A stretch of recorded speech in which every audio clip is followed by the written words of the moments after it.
Hello, we're celebrating Latinx Heritage Month, September the 15th through October the 15th. Tina and I are here to share this with all of you. Yes, we're here to have this project to celebrate our Latinx staff and to honor them and to honor their stories. So thank you for being here, and here are our people.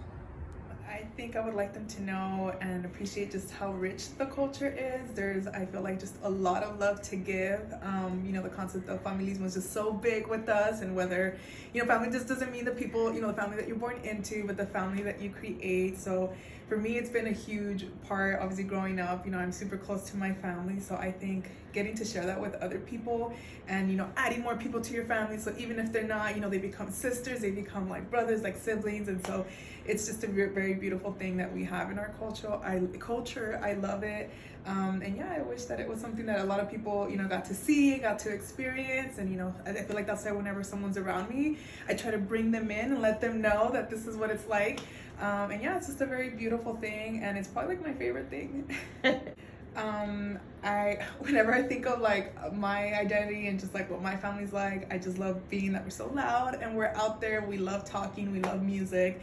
And so, somos ambiente, so we're a good vibe regardless of where we're at, what's going on. We always just try our best to make the most out of the situation, appreciate who's with us, kind of what's going on, and just be happy. So I think, yeah, that's one of the things that I love about my family and just kind of what our experience is like. It's just how out there we are and how much we love to spread that joy and share it with everybody else. Thank you.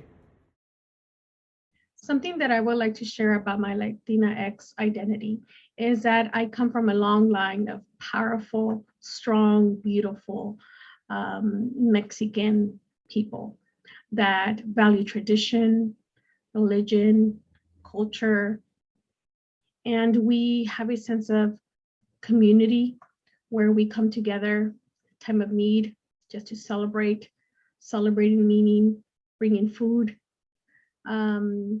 spending quality time together, playing games, playing pranks on each other, hitting a piñata, if that means, playing the rosary, having a sense of community with our loved ones and other people that are just like us. That's what I like people to know. Something that I would like people to know about Latinx culture is that it is a beautiful, diverse culture that encompasses so many different facets of expression, whether it's art, food, language, and that it's always expanding and evolving, just like the people who form Latinx communities do. It's not a monolithic culture, and there's just so much to be discovered about Latinx heritage that even those within the community continue to learn about. Something that stands out about Latinx culture for me is our resilience, our familiarity with one another. You can go to almost any place in the world, and if you encounter another person in your community or from a similar background, and feel at home. So that's something that I really appreciate about our culture. In honor of Latinx Heritage Month, I would want people to know that we are family oriented and that we like spending time with one another. And as far as my Mexican identity goes, I would say that I really enjoy eating and making and sharing Mexican food with others. Hi everyone, my name is Celeste Rodriguez, and a little bit about the Latinx heritage of my family. My parents were actually born in Guadalajara, Jalisco, and my mom lived in a pueblito, and my dad was raised in un rancho, so that was pretty cool. And what really stands out about my family is the family will come together if there is food or dancing. So if my mom makes pozole or tortas, we will be there. Or if there's music and dancing, my whole family will come together. So that's really nice. Thank you. Before there was even the definition or like the term Latinx, my mom and I used to talk about this, and she always reminded me, because I'm mixed race, that my mom is Venezuelan, that our heritage, we come from like a rich history of like intellectuals and laborers and different shapes and sizes and colors and hair textures, and that there should be just this general appreciation for what our ancestors did. And that was mainly related to my Indigenous grandmother. And something that I wish people knew about like my heritage, because I align myself more with my mom, is yeah, like you look at me, but I am this, like exactly how she defined it, this representation of this like rich, beautiful history of laborers and intellectuals. And I come in a different shape and size and color and hair texture. And that's what makes us beautiful. And that's how I think of our Latinx heritage. To know how we are rich in culture, rich in passion, rich in resilience as a people. I'm very proud of that. I think we bring to the forefront that families first, and that we care about others, and as a people we have a lot to offer in our traditions and our values, and it's really important to me that people are aware of that. And in terms of my own Latinx identity, for me, I think it's important in terms of legacy, what we leave behind, and to honor our ancestors and the people that have paved the way before us is really important.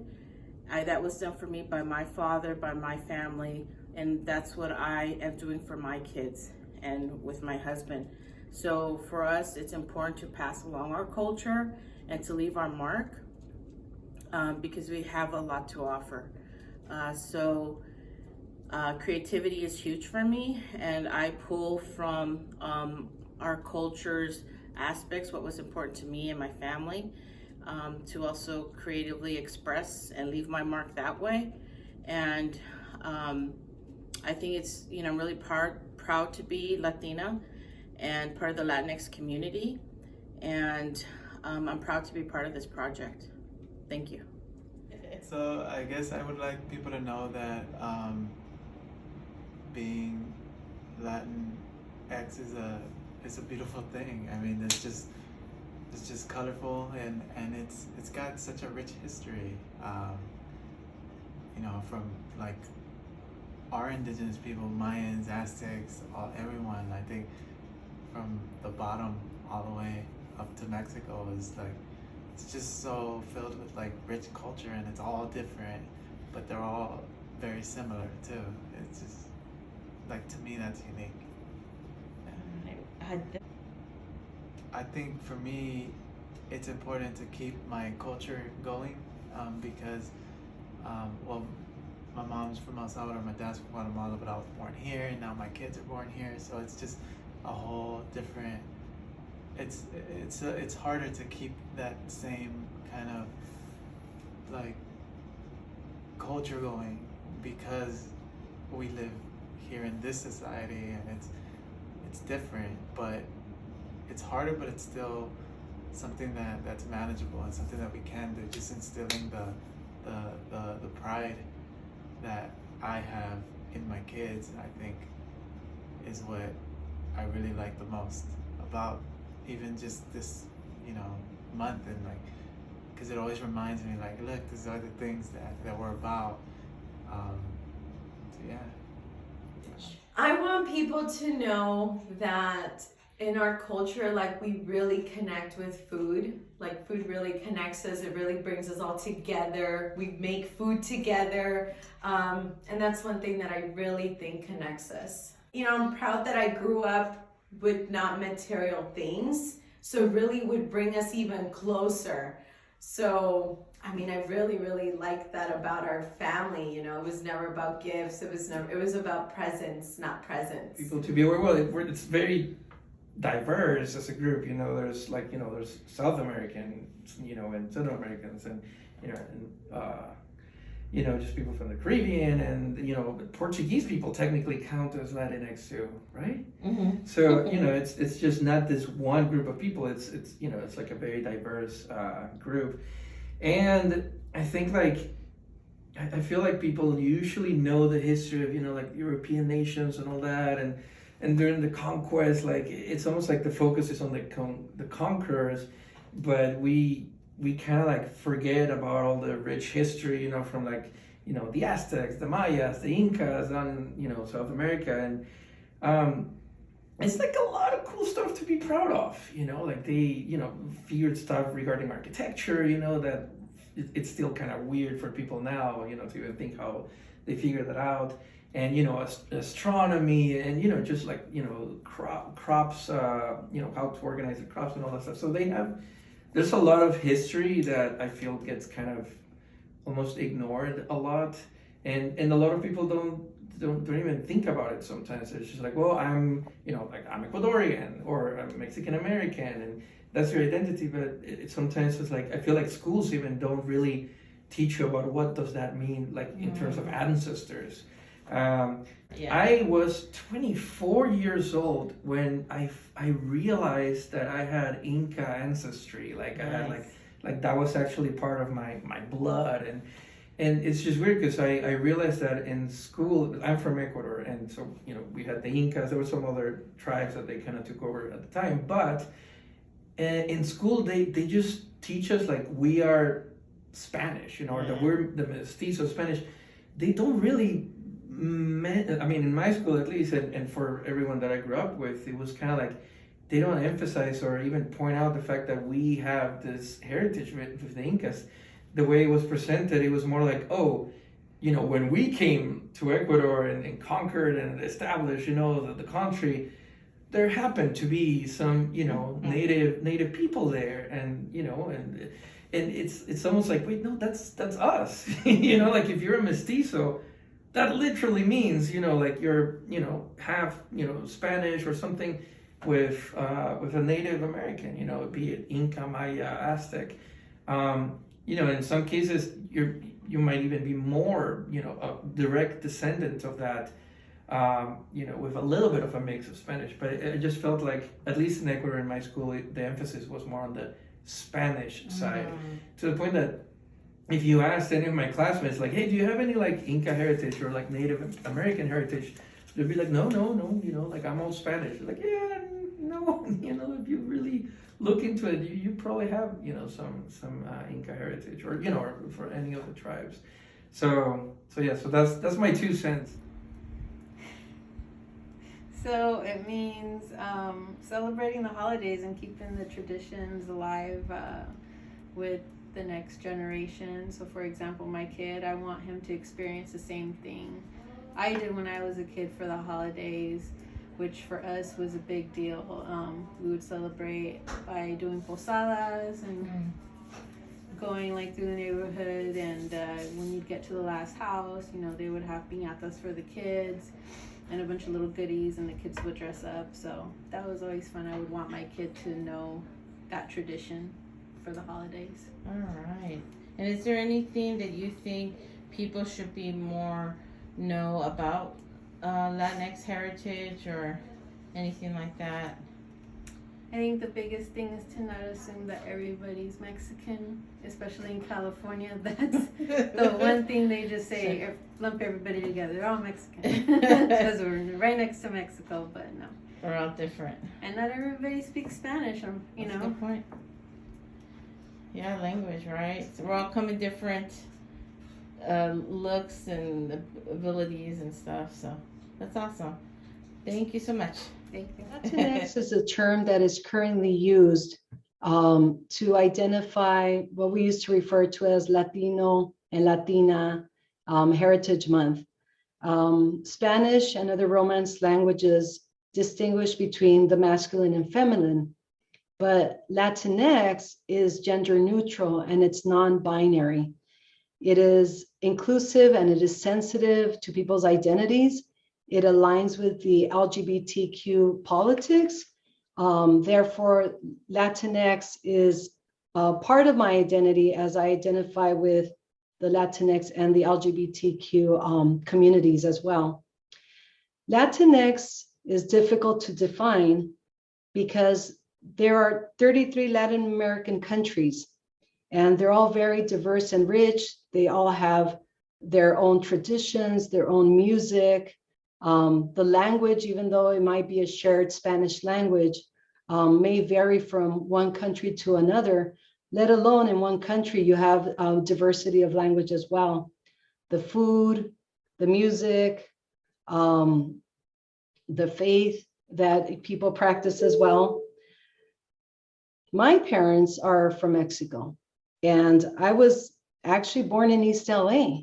So my identity is really a diversity of influences. So I'm neither from here or from there, as we say. Growing up, when we traveled to Mexico, I was never Mexican enough for people there. And in the US, I've come across situations where I'm never too American enough to be part of this country.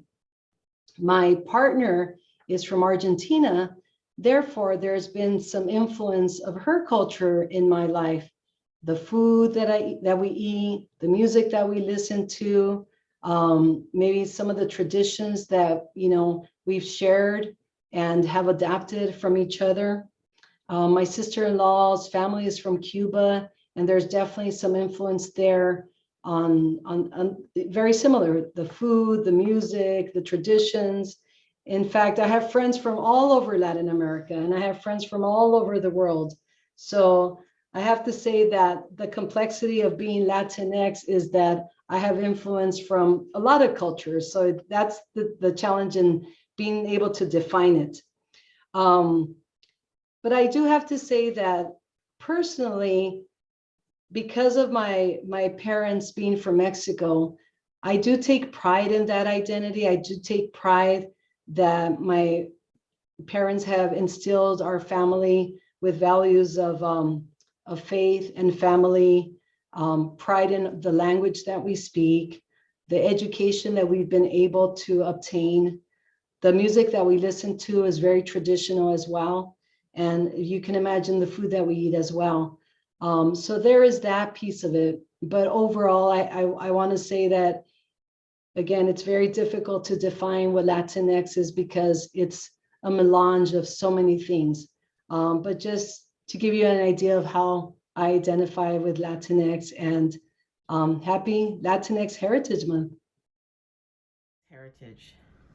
I would want people to know more about the accomplishments of Latinx folks. I think it's great that we have Cesar Chavez Day in this state, but there are lots of other individuals with equally great contributions that I'm sure are not, that I know are not getting recognition, same amount of recognition. So I identify as biracial, but not many people know that, or they only know that if they ask. So it can be kind of hard for me because I personally identify with Latinx folks who are, we'll say, like full-blooded, like my father, but then I also equally identify with like white people like my mom. So it's kind of complicated at times, but I see that getting easier for like younger biracial folks like my sisters and stuff. So yeah. Well, basically that we can get to speak two languages. We can pass our traditions to our children. I'm proud of being Mexican American now.